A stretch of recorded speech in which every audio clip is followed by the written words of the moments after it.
नमस्कार मित्रांनो, सुवर्ण फार्मिंग चॅनलमध्ये आपले स्वागत आहे। आज आपण अशा रोगाबद्दल माहिती घेणार आहोत ज्या रोगामुळे काही दिवसात संपूर्ण कळप आजारी पडतो आणि कळपाचे मोठे नुकसान होऊ शकते। हा रोग म्हणजे FMD, foot and mouth disease. मराठीत या रोगाला तोंडखुरी असे म्हणतात। हा रोग मेंढ्यांना, शेळ्यांना, गाई, म्हशी आणि इतर प्राण्यांना होतो। हा रोग खुराच्या पायामध्ये होतो व तोंडाला हा रोग येतो। एफएमडी हा रोग मोठ्या मेंढ्यांना कमी प्रमाणात येतो, पण लहान पिलांना लवकर येतो आणि जास्त प्रमाणात लहान पिलांना येतो। उत्पादन, वजन वाढ, दूध आणि व्यवसायावर याचा मोठा परिणाम होतो। आजच्या व्हिडिओत आपण बघणार आहोत एफएमडी म्हणजे काय, हा रोग कसा पसरतो, सुरुवातीचे गंभीर लक्षणे काय दिसतात, कोणत्या चुका टाळाव्या, उपचार दरम्यान कोणती काळजी घ्यायची, प्रतिबंध म्हणजे लसीकरण करणे का आवश्यक आहे। तर मग सर्वात आधी बघूया एफएमडी म्हणजे काय। एफएमडी हा रोग एक अत्यंत संसर्गजन्य विषाणूजन्य रोग आहे। एखाद्या प्राण्याला झाला तर संपूर्ण कळप आजारी पडतो। त्या प्राण्याच्या संपर्कातून येणाऱ्या संपूर्ण कळपाला रोग पसरू शकतो।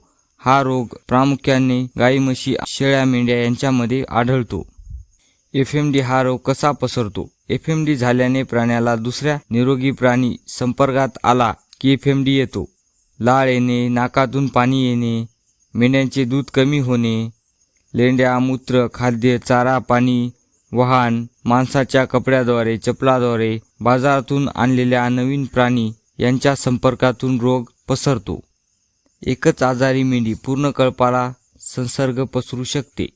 त्यासाठी सर्वात चांगला पर्याय म्हणजे लसीकरण करणे। लसीकरण केल्याने रोग कमी येतो। रोग आला तरी लवकर कमी होतो। सुरुवातीला एफएमडी रोगाची कोणती लक्षणे दिसतात। मेंढ्यांना खूप जास्त ताप येतो। तापमान 104, 105, 106 अंश सेल्सिअस पर्यंत ताप येते। भूक कमी लागते, चारा कमी खातात, तोंडातून लाळ जास्त येतो, सतत मेंढ्यांना लाळ गळतो, तोंडाला फोड येतात, जीभ, हिरडा, ओठ यावर बारीक पाण्यासारखी फोड येतात, चारा खाताना त्रास होतो। आजारी असल्याने मेंढ्या चारा कमी खातात, वजन कमी होते, दुधाच्या मेंढ्यांचे दूध कमी होते, मेंढी कळपाच्या मागे राहते, रानात चालत नाही, त्या मेंढीला कळपाच्या बाहेर काढून चारा, पाणी, औषध, गोळ्या कराव्या लागतात। कळपापासून वेगळं ठेवावं। खुराची कोणती लक्षणे दिसतात। खुरामध्ये फोड येतात, जखमा होतात, चालताना मेंढ्या लंगडतात, उभे राहण्याचा त्रास होतो, खूर खराब होतात। जसे खुराला जखमा होऊन मेंढ्या चालत नाहीत तर खूर खराब होण्याची शक्यता असते। लहान 6 महिन्याच्या पिल्लांना एफएमडी रोग लवकर येतो। कळपाची वाढ होण्यासाठी सोडलेल्या लहान मेंढ्यांना लवकर रोग पसरतो। पहिला पावसाळा पाहणाऱ्या लहान पिलांना हा रोग लवकर येतो। सोडलेल्या चारींना रोग लवकर येतो। पिलामध्ये काय परिणाम येतात। करडामध्ये अचानक अशक्तपणा येतो, दूध कमी पितात, ताप येते, काही वेळा अचानक दगावण्याची शक्यता असते। मेंढपाळाच्या नकळत चुका कोणत्या होऊ शकतात। आजारी मेंढ्यांना वेगळं न ठेवणे, बाजारातून नवीन मेंढ्या आणणे, पावसाळा लागला की बाजारातून मेंढ्या खरेदी करू नये, बाजारात गेल्याने थेट कळपात येणे, रोगाच्या लक्षणाकडे दुर्लक्ष करणे, औषध वेळेवर न देणे, सर्वात महत्त्वाची चूक कोणती तर लसीकरण न करणे। लसीकरणाचा फायदा म्हणजे मेंढ्यांना सहसा एफएमडी रोग येत नाही, पण आला तरी लवकर मेंढी बरी होईल। एफएमडी रोग नष्ट करण्यासाठी योग्य औषध म्हणजे लसीकरण। जर एफएमडी रोग आला तर डॉक्टरच्या सल्ल्याने त्वरित इलाज करून घ्या। प्राणी वेगळे करा, मऊ चारा द्या, एफएमडी झालेल्या मेंढ्यांना स्वच्छ पाणी द्या, तोंड व खुराच्या जखमाची स्वच्छता करा। एफएमडी टाळण्यासाठी डॉक्टरच्या सल्ल्यानुसार उपचार करा। एफएमडी होऊ नये म्हणून नियमित लसीकरण करा। नवीन प्राणी काही दिवस वेगळे ठेवा, गोट्याची स्वच्छता करा, निर्जंतुकीकरण करा, कडेने चुना मारा। आजारी प्राण्याचा संपर्क टाळा, बाजारातून आल्यावर लगेच कळपात जाऊ नका। एफएमडी रोगामुळे मेंढीपालन व्यवसायावर काय परिणाम होतो। मेंढ्यांचं वजन कमी होते, पिलांची वाढ खुंटते, मेंढ्यांना दूध कमी येते, उपचारावर, औषधावर खर्च जास्त वाढतो, प्रजननावर परिणाम होतो, बाजारभाव कमी मिळू शकतो। एफएमडी रोगाचा दिवसेंदिवस कसा परिणाम दिसतो। मेंढ्यांना अचानक ताप येते, ती मेंढी सुस्त दिसते, चारा कमी खाते, वारंवार पाणी पिते, तोंडाच्या आत जीभ, हिरडा आणि ओठावर लहान पाण्याचे फोड दिसू लागतात, लाळाचे प्रमाण वाढते, फोड फुटतात, त्यामुळे तोंडाला जखमा होतात. मेंढी चारा कमी खाते, मेंढीला चारा चावाय जमत नाही, खाण्याचा प्रयत्न केला तरी वेदना होतात, त्रास भरपूर होतो, खुरांच्या मधल्या भागात आणि कडेवर फोड दिसू लागतात, चालताना लंगडते, चालताना लंगडणे सुरू होते, काही प्राणी सतत बसतात, योग्य काळजी घेतली तर जखमा भरू लागतात, पण स्वच्छता नसेल तर जखमा जास्त होतात. जंतूद्वारे संसर्ग होऊन अनेक मेंढ्यांना रोग पसरतो व कळपात गंभीर परिस्थिती निर्माण होते.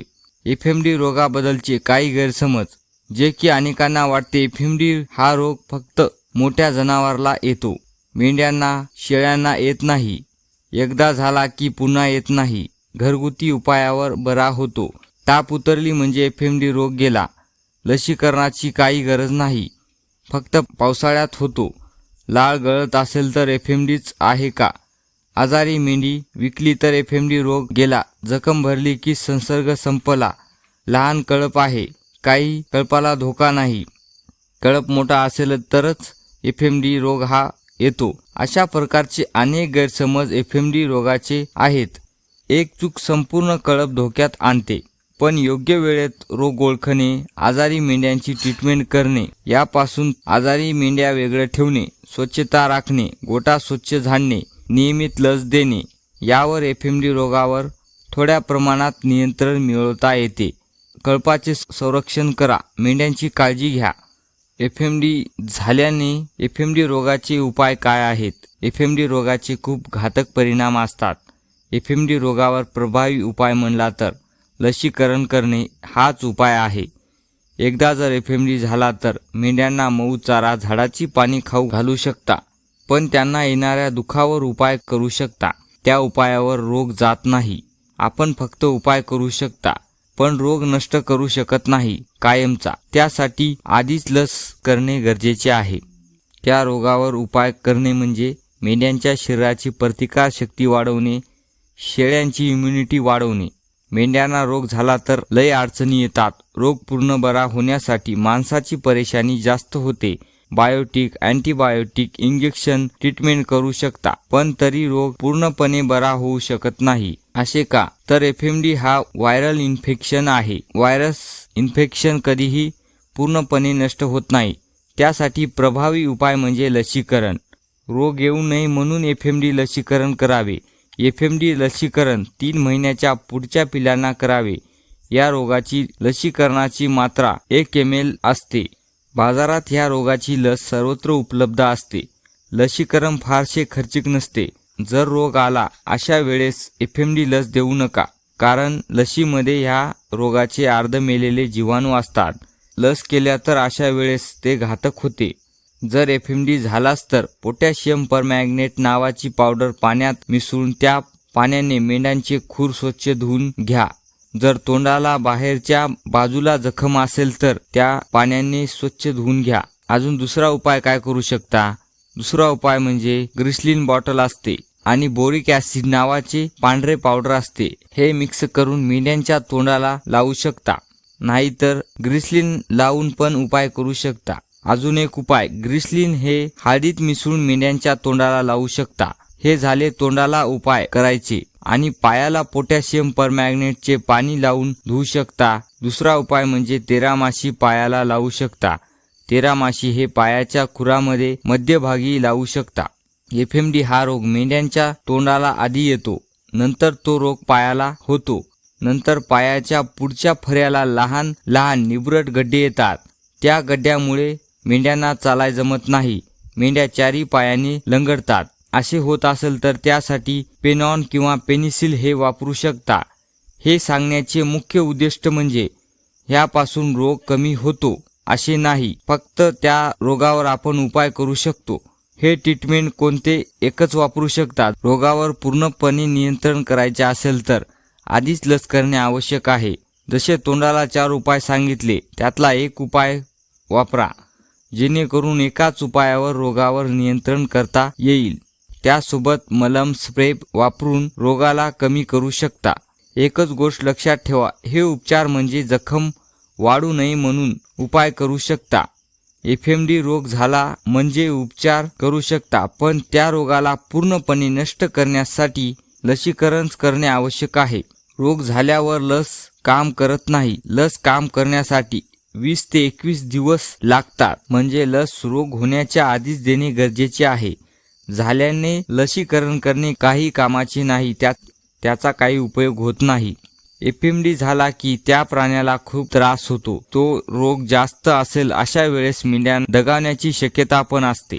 आजच्या व्हिडिओत आपण बघितलं आहे एफएमडी रोगाची लक्षणे, त्यावर काय उपाय करू शकता, कोणकोणती काळजी घेऊ शकता, ह्या प्रकारची माहिती आजच्या व्हिडिओत घेतली आहे. लसीकरणाचे वेळापत्रक याचा व्हिडिओ पहिले टाकला आहे. एफएमडी लस दर 6 महिन्याला केली जाते. व्हिडिओ आवडला असेल तर लाईक करा.